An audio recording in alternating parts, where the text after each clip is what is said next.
الحمد لله نحمده ونستعينه ونستغفره ونؤمن به ونتوكل عليه ونعوذ بالله من شرور أنفسنا ومن سيئات أعمالنا من يهده الله فلا مضل له ومن يضلل فلا هادي له ونشهد أن لا إله إلا الله وحده لا شريك له ونشهد أن سيدنا وسندنا وحبيبنا وطبيب قلوبنا وأولانا ومولانا محمدا عبده ورسوله الذي أرسله الله تعالى بالحق بشيرا ونذيرا وداعيا إلى الله بإذنه وسراجا وقمرا منيرا فقد قال الله سبحانه تعالى في كلامه المجيد وفي فرقانه الحميد أعوذ بالله من الشيطان الرجيم بسم الله الرحمن الرحيم ولله على الناس حج البيت من استطاع إليه سبيلا ومن كفر فإن الله غني عن العالمين وقال النبي صلى الله عليه وسلم من حج لله فلم يرفث ولم يفسق رجع كيوم ولدته أمه وقال النبي صلى الله عليه وسلم من حج فلم يرفث ولم يفسق غفر له ما تقدم من ذنبه أو كما قال عليه الصلاة والسلام قال رب اشرح لي صدري ويسر لي أمري واحلل عقدة من لساني يفقه قولي وبك نستعين يا مستعان الحمد لله সকল প্রশংসা সে আল্লাহ সুবহানাহু ওয়া তাআলার জন্য যে আল্লাহ সুবহানাহু ওয়া তাআলা আমাদেরকে দুনিয়াবী সকল প্রকারের বিধি ব্যস্ততা কর্মকে পিছনে রাখিয়া মহান আল্লাহ পাকের হুকুম সালাতুল জুমার নামাজ আদায়ের উদ্দেশ্যে আযানের ধ্বনি আমাদের কানে পৌঁছার সঙ্গে সঙ্গে আমাদেরকে যে আল্লাহ পাকের হুকুম পালনার্থে মনের ভিতর যে অনুপ্রেরণা যে ভালোবাসা জাগিয়ে দিয়েছেন ওই আল্লাহ তাআলার আলিশান দরবারে সবাই শুকরিয়া জ্ঞাপন করি সকলে বলি আলহামদুলিল্লাহ আর ওই মহামানবের প্রতি লক্ষ কোটি দরুদ ও সালাম যিনি সাইয়্যিদুল মুরসালিন খাতামুন নবিয়্যিন আহমদ মুস্তাফা সকলে বলি সাল্লাল্লাহু আলাইহি ওয়াসাল্লাম সম্মানিত মুসল্লি ইকরাম মহাগ্রন্থ আল কোরআনুল কারীম সূরা আল ইমরানের 96 নং আয়াতে কারিমা আমি তেলাওয়াত করেছি আপনাদের সম্মুখে আর রাসূল সাল্লাল্লাহু আলাইহি সাল্লামের দুইটি হাদিস বুখারী ও তিরমিজি শরীফ থেকে তেলাওয়াত করেছি আল্লাহ পাক যদি আমাকে তৌফিক দান করেন তো আয়াত ও হাদিসকে সামনে রেখে আমি আমার নির্দিষ্ট আলোচনা নির্দিষ্ট সময়ের মধ্যে শেষ করব ইনশাআল্লাহ আল্লাহ সুবহানাহু ওয়া তাআলার ভালোবাসা দয়া অনুগ্রহ যে আল্লাহ রাব্বুল আলামিন আমাদেরকে আখির জামানার নবী হিসেবে দুনিয়াতে পাঠিয়েছেন এইগুলো শুকরিয়া আদায় করি আলহামদুলিল্লাহ। আমরা কিন্তু আল্লাহ তাআলার কাছে দরখাস্ত করি নাই যে আমাদেরকে আখিরি নবীর উম্মত বানিয়ে দিন, অন্যান্য নবীর যে সমস্ত সম্প্রদায় ছিল, উম্মতগণ ছিল, তারা দরখাস্ত করিয়েছেন, ইয়া মালিক, এ আমাদের রব, আমাদেরকে এই নবীর উম্মত না দিয়ে আখিরি জামানার নবীর কথা শুনতেছি, সে নাকি সকল নবীরই নবী হবে, সকল উম্মতেরই নবী হবে, সেই নবীর আমরা উম্মত হতে চাই।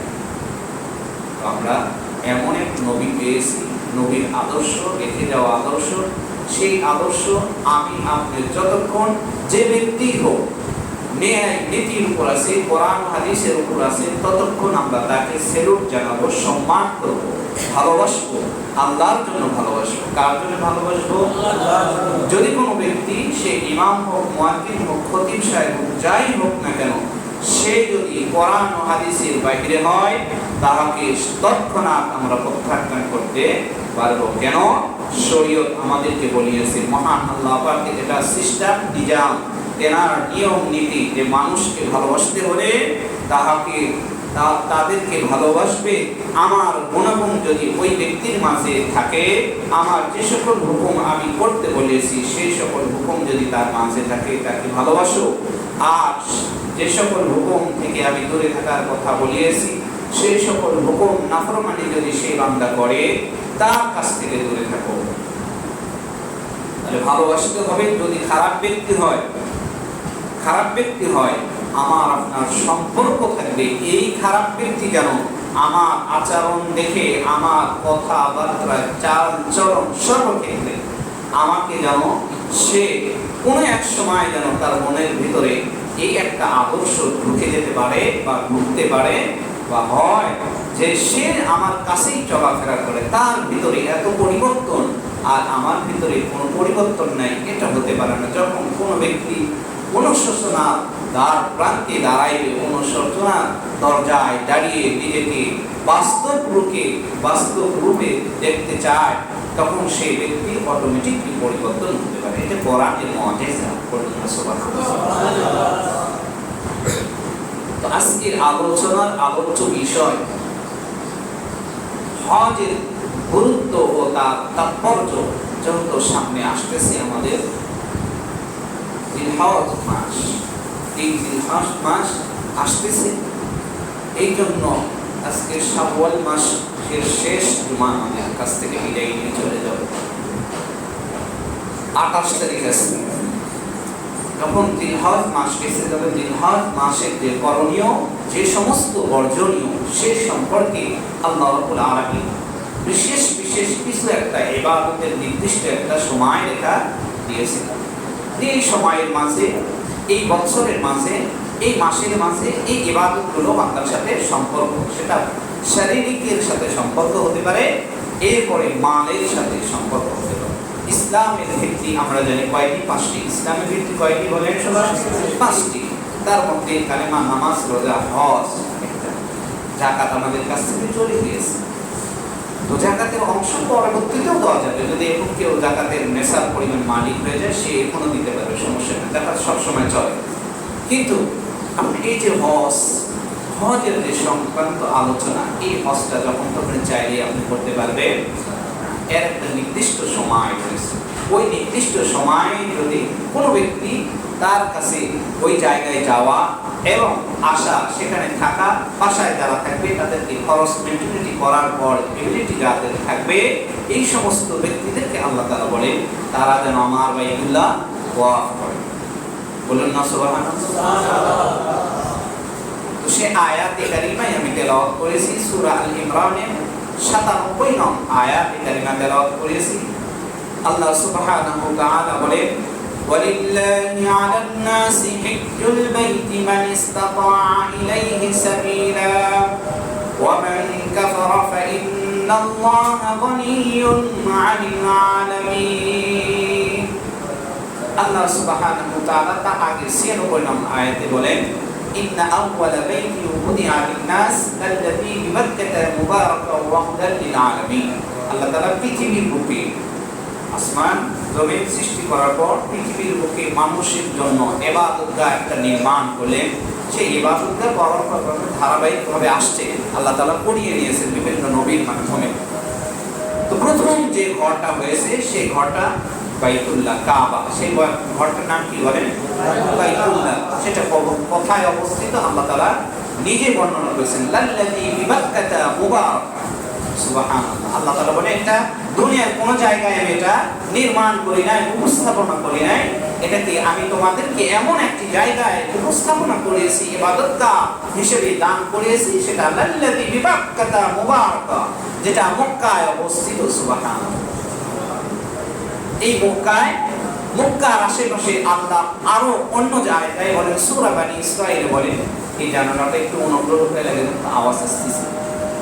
আল্লাহ তাআলা সূরা বনী ইসরাঈলে প্রথমে বলেন, সুবহানাল্লাযী আসরা বিআবদিহি লাইলাম মিনাল মাসজিদিল হারাম ইলাল মাসজিদিল আকসা। এখানে মসজিদে হারাম থেকে মসজিদে আকসা পর্যন্ত কথা বলা হয়েছে।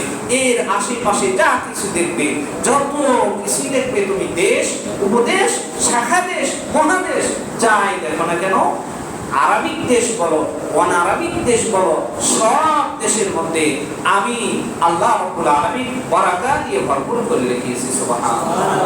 লাল্লাযী বিবাক্কাতা মুবারাকা, এই বাইতুল্লাহকে মক্কায় যেটা অবস্থিত, এর আশেপাশে যত মসজিদ রয়েছে, আল্লাহ তাআলা এখান থেকে মাসালা আসে, আশেপাশে যত মসজিদ রয়েছে ওটা আমাদের মূল কেন্দ্র। ওটা আমাদের কি বলে? মূল কেন্দ্র, মূল মা। যেমন ধরে মূল একটা, প্রত্যেকটা জিনিসের একটা মূল একটা অংশ থাকে। তো আমাদের মসজিদের মূল অংশ কি? বাইতুল্লাহ। আমাদের মসজিদের মূল অংশ কি? বাইতুল্লাহ। লাল্লাযী বিবাক্কাতা মুবারাকা।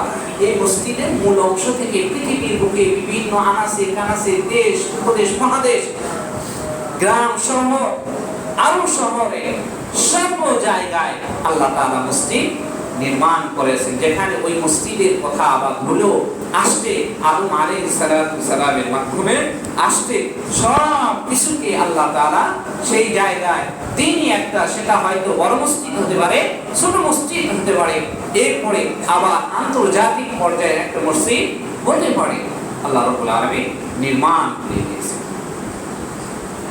আল্লাহ তাআলা বলেন, ওয়ালিল্লাহি আলান নাসি হিজ্জুল বাইতি মান ইসতাতাআ ইলাইহি সাবিলা।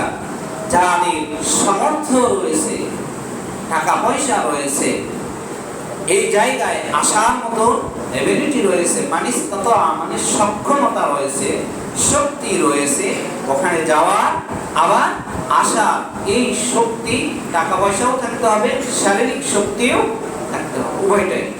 এই সমস্ত কিছু মিলে যারা এই রাস্তায় আসার সমর্থ রয়েছে, তারা যেন অবশ্যই ওয়ালিল্লাহি আলান নাসি হিজ্জুন আই আল ফুরিদা হুজ্জান আলান নাস, যেটা প্রভাবশালী লোকদের, যাদের অর্থবিত্ত রয়েছে ওই জায়গা, এই সমস্ত লোকদের উপর আল্লাহ সুবহানাহু ওয়া তাআলা হজটাকে ফরজ করে দিয়েছেন। বলুন না সুবহানাল্লাহ। এরপরে আল্লাহ তাআলা বলেন, ওয়া মান কাফারা ফা ইন্নাল্লাহা গনিয়্যুন আনিল আলামিন। আল্লাহ তাআলা বলেন, ওয়া মান কাফারা, যে ব্যক্তি এই হজটা আল্লাহ তাআলার একটি ফরজিয়াত বিধান, আল্লাহ প্রদত্ত একটি ফরজিয়াত বিধান, এই বিধানকে যদি কোনো ব্যক্তি অস্বীকৃতি জানায় বা অস্বীকার করে বসে, আল্লাহ তাআলা বলেন, ফা ইন্নাল্লাহা গনিয়্যুন আনিল আলামিন। অস্বীকার যে ব্যক্তি করবে ওই ব্যক্তির ক্ষতি হবে, আল্লাহ তাআলা ক্ষতি হবে না। আল্লাহ বলেন, ফা ইন্নাল্লাহা, নিশ্চয় আল্লাহ রাব্বুল আলামিন, গনিয়্যুন, বেনিয়াস, মুতামাক্কিন আনিল আলামিন, সমস্ত জগতের যত মানুষ রয়েছে, সমস্ত মানুষের চাহিদা থেকে আল্লাহ রাব্বুল আলামিন বেনিয়াস, মুতামাক্কিন। আমরা আল্লাহ তাআলার মুতামাক্কিন। আমাদেরকে কিছু চাইতে হলে কার কাছে চাইতে হবে বলেন? আল্লাহ। কার কাছে? আল্লাহ। আমরা বলি, ইয়াকা না'বুদু ওয়া ইয়াকা নাস্তাঈন, ইহদিনাস সিরাতাল মুস্তাকিম। সরল সঠিক পথ আমরা চাই, সরল সঠিক পথ আমরা চাই। তাহলে চাওয়াটা একমাত্র কার কাছে চাইতে পারি? আমরা আল্লাহর কাছে, মানুষের কাছে চাওয়া যাবে না। ইয়াকা না'বুদু, আমরা আপনারই ইবাদত করি, আপনার কাছে সাহায্য প্রার্থনা, যা কিছু সব আপনার কাছে। অন্য আয়াতে এই প্রসঙ্গে আল্লাহ তাআলা বলে, কুল ইন্না সালাতি ওয়া নুসুকি ওয়া মাহইয়ায়া ওয়া মামাতি লিল্লাহি রাব্বিল আলামিন। মানুষ চলার জন্য যে সমস্ত আসবাবের প্রয়োজন, নিত্য জিনিসের প্রয়োজন, যেসব জিনিস মানুষের সবসময় প্রয়োজন, এই সকল জিনিস চাওয়া বলে, এই চাওয়াটা একমাত্র কার জন্য হতে হবে? লিল্লাহি রাব্বিল আলামিন। যা কিছু আমি করি না কেন, যা ইবাদত করব, যাকে কাউকে আমি সম্মান প্রদর্শন করব, কাউকে আমি ভালোবাসবো, কাউকে আমি মহব্বত করব অন্তর দিয়ে, এই ভালোবাসাটা কার জন্য হতে হবে? লিল্লাহি রাব্বিল আলামিন। আল্লাহ বলেন তোমার জীবনের জান, মাল, অর্থ, সম্পদ, কুরবানি, আমল যা কিছু আছে সব কিছু হতে হবে আমার জন্য। যদি এই তোমার 3.5 বছর বা 10 বছর, 20 বছর, 50 বছর হায়াত পাওয়ার পর ইবাদত বন্দেগী করলে, করার পর যে ইবাদত করিয়েছো এর মাঝে যদি কোনো রিয়া থেকে থাকে, ওই রিয়াযুক্ত আমল আমার কাছে গ্রহণযোগ্য হবে না। কারণ তুমি মানুষ দেখানোর উদ্দেশ্যে, তুমি মানুষ প্রদর্শনীয় ইবাদত তুমি করিয়েছো, সুতরাং আজকে আমার কাছে তোমার কোনো পুরস্কার।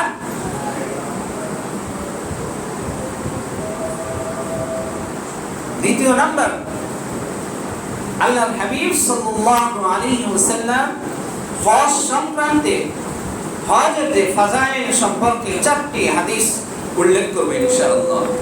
আল্লাহর হাবিব সাল্লাল্লাহু আলাইহি ওয়াসাল্লাম তিরমিজি শরীফের 811, তিরমিজি শরীফের কত? 811 হাদিসটা পড়তেছি। মান হাজ্জা লিল্লাহি ফালাম ইয়ারফুস ওয়া লাম ইয়াফসুক রাজা'a কায়াউমি ওয়ালাদাতহু উম্মুহু। রাসূল সাল্লাল্লাহু আলাইহি সাল্লাম এখানে বলেন, যে ব্যক্তি হজ করিবে আল্লাহ তাআলার জন্য, ফালাম ইয়ারফুস, এরপরে হজের থেকে আসার পর সে আর আগে যেরকম অশালীন কথা, অশালীন আচার আচরণ, বিচার, বিভিন্ন কিছু খারাপ কাজের সাথে জড়িত ছিল, এগুলো করবে না। ওয়ালাম ইয়ামসুক, এবং ফাহেশা কথা, অনর্থক, মানুষকে অর্থবিত্ত আছে, টাকা পয়সা আছে, এখন এই অবস্থায় অশালীন ভাষা যারা প্রয়োগ করে হজ থেকে আসার পর, তারা যদি এই সমস্ত জিনিসকে, এই সমস্ত পাপাচার কাজ কর্মকে পরিহার করে, আল্লাহর হাবিব বলেন রাজা'a কায়াউমিন, সে ওই দিন প্রত্যাবর্তিত হইবে, অর্থাৎ ফিরবে। ওয়ালাদাতহু উম্মুহু, তার মা যেমন তাকে নিষ্পাপ হিসাবে 10 মাস 10 দিন গর্ভধারণ করার পর দুনিয়াতে ভূমিষ্ঠ হওয়ার পর যখন ওই বান্দি যখন নিষ্পাপ হয়ে দুনিয়াতে জন্মগ্রহণ করে, কোন বান্দা হজ করারই যদি তার সকল পাপাচারের উপর অনুশোচনা করিয়ে, সকল পাপাচার, অশ্লীলতা কথা সব কিছুই যদি ছেড়ে দেয়, আমি হাবিব সাল্লাল্লাহু আলাইহি সাল্লামের মাধ্যমে সুপারিশ করতেছি, সে ব্যক্তি জীবনে সমস্ত গুনাহ খাতা আল্লাহ সুবহানাহু ওয়া তাআলা মাফ করে দিবেন। বলুন না সুবহানাল্লাহ। ওয়ালাদাতহু উম্মুহু, তার মা যেরকম তাকে নিষ্পাপ হিসেবে দুনিয়াতে মুখ দেখায়, অনুরূপ ভাবে একজন হাজী সাহেব ভাবে যায়, তার আচরণ হবে সুন্দর আচরণ, সাবলীন আচরণ, যার আচরণ থেকে মানুষ মুগ্ধ হবে, আরো 2-4 জন তার প্রতি আকৃষ্ট হয়ে আল্লাহর ঘরে যাওয়ার জন্য আকৃষ্ট হইবে। এই রকম আচরণ পড়ার কথা হাদিসে আসছে। এটা তিরমিজি শরীফের 811 নং হাদিসের কথা বললাম। 1 নম্বর উপকার। 2 নম্বর উপকার, হাদিস একই, শুরু শব্দগত দিক দিয়ে ভিন্ন। বুখারী শরীফের 1521 নম্বর হাদিস। বুখারী শরীফের কত? সবাই বলেন বুখারী শরীফের কত? 1521, 1521 নম্বর হাদিস। সেই হাদিসটা পড়তেছি। আল্লাহর হাবিব সাল্লাল্লাহু আলাইহি সাল্লাম বলেন, মান হাজ্জা ফালাম ইয়ারফুস ওয়া লাম ইয়াফসুক গুফিরা লাহু মা তাকদ্দামা মিন যামবিহি। আগেরটা ছিল মান হাজ্জা লিল্লাহি ফালাম ইয়ারফুস ওয়া লাম ইয়াফসুক, এতটুকু ঠিক আছে। পরে অতিরিক্ত কি দেওয়া আছে? গুফিরা লাহু মা তাকদ্দামা মিন যামবিহি। এখানে শব্দের ডিফারেন্স। আল্লাহর হাবিব সাল্লাল্লাহু আলাইহি সাল্লাম বলেন, যদি কোনো ব্যক্তি সামর্থ্য থাকার পর আমার আল্লাহ তাআলার ঘরকে তওয়াফ করে, তাহলে আমি হাবিব সাল্লাল্লাহু আলাইহি সাল্লামের ভাষ্য অনুযায়ী যে ঘোষণা দিলাম, সে ব্যক্তির অতীতের সমস্ত গুনাহ খাতা মাফ হয়ে যাবে। সুবহানাল্লাহ। এখন আসে হাদিসের অর্থ। মান হাজ্জা, যে ব্যক্তি হজ করিবে, ফালাম ইয়ারফুস, অশ্লীল কথাবার্তা বলবে না, ওয়ালাম ইয়ারসুদ, এবং ফায়সা বকাবাজি করিবে না, গুফিরা লাহু মা তাকদ্দামা মিন যামবিহি, গুফিরা লাহু, তাকে ক্ষমা করে দিবে, মা, তার সমস্ত, তাকদ্দাম মানে পূর্বে, মিন যামবিহি, পূর্বে যে সমস্ত গুনাহ, সেই সমস্ত গুনাহ আল্লাহ রাব্বুল আলামিন মোচন করে দিবেন। বলুন না সুবহানাল্লাহ। একটা গুনাহ হয় কি মানুষ চলার ক্ষেত্রে? সবাই বলেন একটি গুনাহ হয় না, অনেক গুনাহ, অসংখ্য গুনাহ হয়ে যায় যখন একজন হাজী হজ করতে যাবে। তার মাইন্ড, তার মস্তিষ্ক, তার মনের চেঞ্জটা এইরকম হওয়া দরকার, যেটা রাসূল বলেছেন গুফিরা লাহু মা তাকদ্দামা মিন যামবিহি, সে যদি সর্বদিকে পরিবর্তন হতে পারে, রাসূল বলেন গুফিরা লাহু, তার কে ক্ষমা করা হইবে, মা তাকদ্দামা মিন যামবিহি, তার অতীতের যে সমস্ত গুনাহ হয়ে গিয়েছে, সমস্ত গুনাহ আমি রাসূল সাল্লাল্লাহু আলাইহি সাল্লাম ঘোষণা দিলাম, তার জীবনের সমস্ত গুনাহকে মাফ করে দেওয়া হবে। সুবহানাল্লাহ। 3 নাম্বার ফায়দা, বাইতুল্লাহ যারা তওয়াফ করতে গিয়েছেন তারা জানেন, যারা জানেন তারাও শুনিয়েছি, হজরে আসওয়াদ নামে একটি জায়গা আছে। বলুন না কি? হজরে আসওয়াদ নামে একটি জায়গা আছে, সেই জায়গায় অবশ্যই চুম্বন করার কথা রয়েছে, হাদিসেও আসছে। আল্লাহর হাবিব সাল্লাল্লাহু আলাইহি ওয়াসাল্লাম হযরত ওমর ইবনে আস রাদিয়াল্লাহু তাআলা আনহুকে জিজ্ঞাসা করেন, ওমর ইবনে আস রাদিয়াল্লাহু তাআলা আনহু রাসূল সাল্লাল্লাহু আলাইহি ওয়াসাল্লামকে ইরশাদ করেন যে মানুষ এক জায়গায় একত্রিত হয়ে ইবাদত করতে আসছে, তারা যদি বিভিন্ন জায়গায় থেকে আসছে, তাহলে তাদের জীবনে অনেক অসংখ্য গুনাহ হয়ে গিয়েছে, তাদের কি এই হজের মাধ্যমে গুনাহ হয়ে যাবে? গুনাহগুলো মাফ করা হবে? রাসূল সাল্লাল্লাহু আলাইহি সাল্লাম ইরশাদ করেন, ওমর ইবনে আস, তুমি কি শোনো নাই আমার ভাষ্য, যে মানুষের যে সমস্ত নেক আমল হয়, ওই নেক আমলের বদৌলতে আমি তার অতীতের সমস্ত গুনাহ স্টেপ বাই স্টেপ, শ্রেণী অনুপাতে, গুনার ধারা অনুপাতে মাফ করে দেওয়া হয়। সুবহানাল্লাহ। তো সে কথা এই হাদিসে আসছে যে ওমর ইবনে আস রাদিয়াল্লাহু তাআলা আনহু রাসূল সাল্লাল্লাহু আলাইহি সাল্লামকে জিজ্ঞাসা করেন যে মানুষ কি, মানুষের জীবনের সমস্ত গুনাহ খাতা মাফ হয়ে যাবে হজের মাধ্যমে? রাসূল বলেন নেক আমলের মাধ্যমে যদি তার জীবনের সমস্ত গুনাহ মাফ হয়ে যেতে পারে, তাহলে এটা তো সবচেয়ে বৃহত্তম আরেকটি কাজ। যদি মানুষ হজ করে তার অতীতে যে সমস্ত গুনাহ করিয়েছে, সমস্ত গুনাহ, তার গুনাহ খাতাগুলো আল্লাহ রাব্বুল আলামিন তার হজের ইখলাস দেখে, আল্লাহর প্রতি মহব্বত দেখে, আল্লাহর প্রতি ভালোবাসা দেখে, তার মনের চেঞ্জ দেখে আল্লাহ রাব্বুল আলামিন তার অতীতের সমস্ত গুনাহ খাতা মাফ করে দেন। বলুন সুবহানাল্লাহ। 4 নাম্বার ফায়দা, মুসলিম শরীফের 121 নং হাদিসে এইরকমই ঘটনা আসছে। ওমর ইবনে আস রাদিয়াল্লাহু তাআলা আনহু তিনি রাসূল সাল্লাল্লাহু আলাইহি সাল্লামকে এই কথা আবারও জিজ্ঞাসা করলেন। তিনি বলেন যে তুমি যেটা শুনিয়েছো এই কথাটাই সত্য, যে মানুষের নেক আমলগুলো তার জীবনের পরিবর্তনের একটা অধ্যায় হতে পারে। মানুষের সুন্দর সুন্দর আমলগুলো মানুষকে ফিরে আসা দিনগুলো, রেখে আসা দিনগুলো চেঞ্জ হওয়ার জন্য তার ক্ষুদ্র ক্ষুদ্র আমলগুলো যথেষ্ট হতে পারে। ওমর ইবনে আস রাদিয়াল্লাহু আনহু বলেন, সত্যি যদি তাই হয়, তাহলে আমাদের জীবনে যে সমস্ত ছোট ছোট গুনাহ হয়ে গিয়েছে, ভুল ভ্রান্তি হয়ে গিয়েছে, তাহলে আমরা উমরার মাধ্যমে, হজের মাধ্যমে, মাবরুরের মাধ্যমে আমরা তো ক্ষমা পাইব। রাসূল বলেন অবশ্যই ক্ষমা পাইব। বলুন না সুবহানাল্লাহ।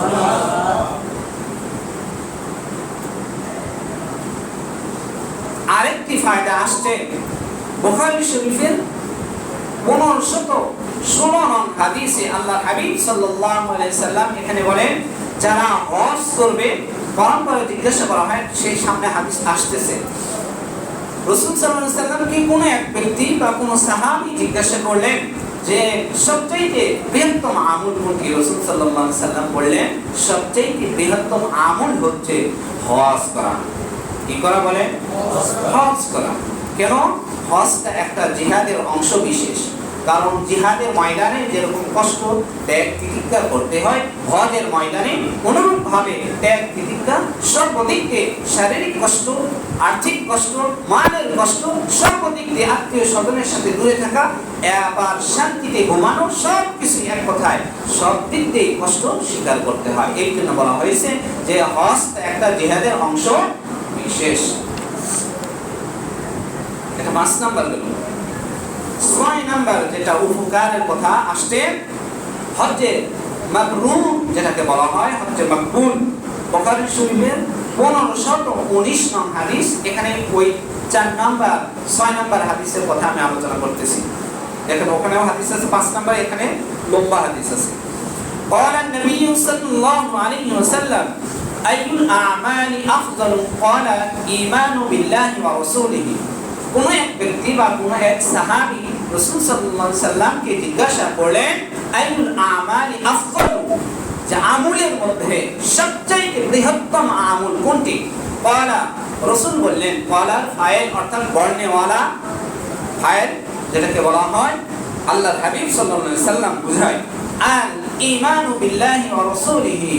হাবিব সাল্লাল্লাহু আলাইহি সাল্লাম বলেন আল্লাহ তাআলার প্রতি ঈমান নিয়ে আসা, রাসূল সাল্লাল্লাহু আলাইহি সাল্লামের প্রতিও ঈমান নিয়ে আসা। বলুন না সুবহানাল্লাহ।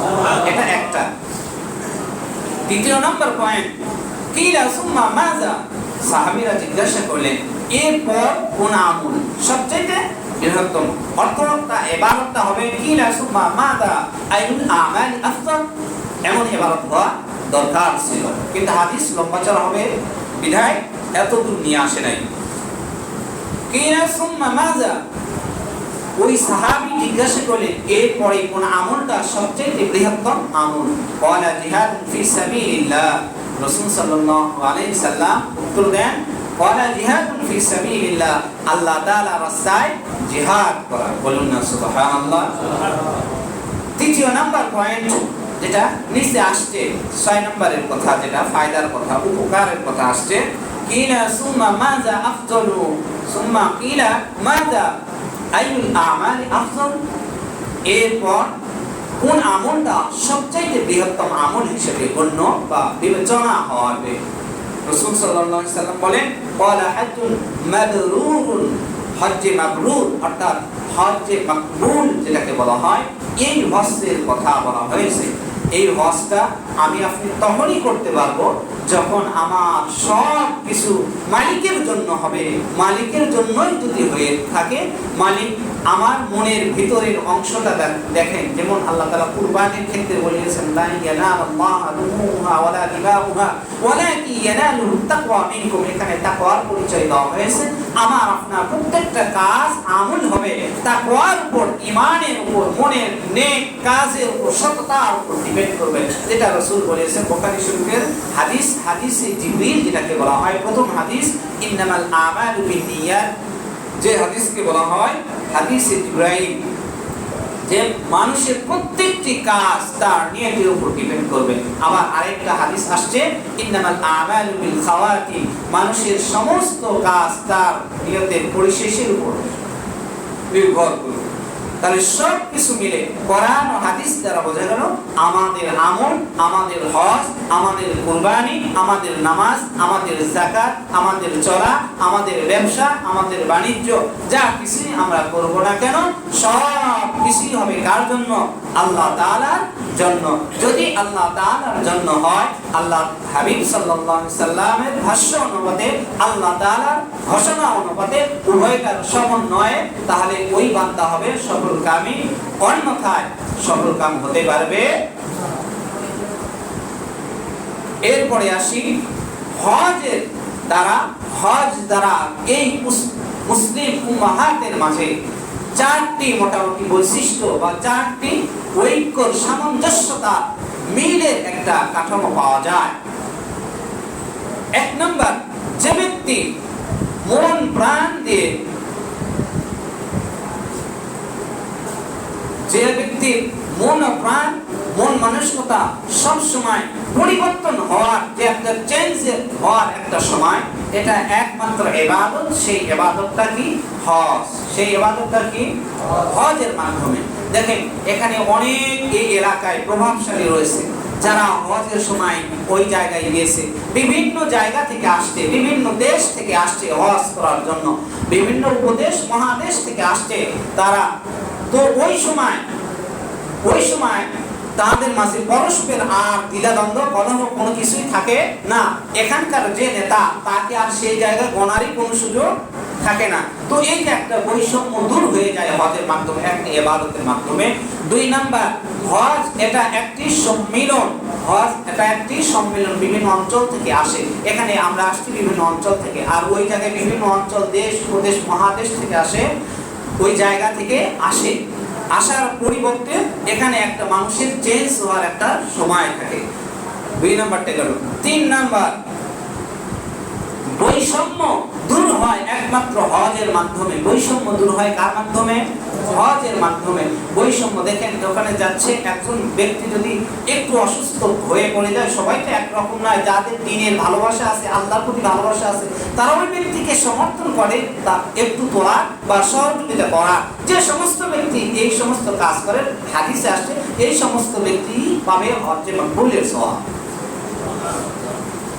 4 নাম্বার, মানুষের ভাষার অবস্থা উপলব্ধি করতে পারে। ওই প্ল্যাটফর্মে যাওয়ার পর মানুষের বিভিন্ন ভাষিক লোক ওই জায়গায় সমবেত হয়। আমরা এখানে আসছি সবাই মোটামুটি বাঙালি, কেউ ইংলিশে কথা বলতে পারি, কেউ বাংলাতে কথা বলতে পারি, কেউ আরবিতে কথা বলতে পারি, বিভিন্ন ভাষা। কিন্তু পার্ট টাইম সর্ব অবস্থায় বলতে পারি না। সর্ব অবস্থায় আমাদের মাতৃভাষা বাংলা ভাষা। কিন্তু ওই জায়গায় তাদের মাতৃভাষা অনুপাতে কেউ আছে উর্দুতে কথা বলে, কেউ আছে ফার্সিতে কথা বলে, কেউ আছে ইংলিশে কথা বলে, আরবিতে কথা বলে, বিভিন্ন ভাষা ওই জায়গায় উপস্থিতি হয়। তাহলে তাদের বিভিন্ন ভাষার উপর ডিপেন্ড করে যে মানুষ এই জায়গায় বিভিন্ন জায়গা থেকে আসছে। আসার পর তাদের সমস্ত কলহ দ্বিধাদ্বন্দ্ব দূর হয়ে যায়, আর এই জায়গায় সবাই তারা সমবেত হয় একে অপরে কাঁধে কাঁধ মিলে হজের যে সমস্ত আহকাম রীতিনীতি রয়েছে পালন করার জন্য তারা মনোযোগ সহকারে পালন করতেছে। এখানে আর কোন বৈষম্য নেই। আজকের আলোচনা থেকে যেগুলো আমরা শুনলাম এবং জানলাম, হজ সংক্রান্ত যে সমস্ত ব্যক্তির উপর আল্লাহ রাব্বুল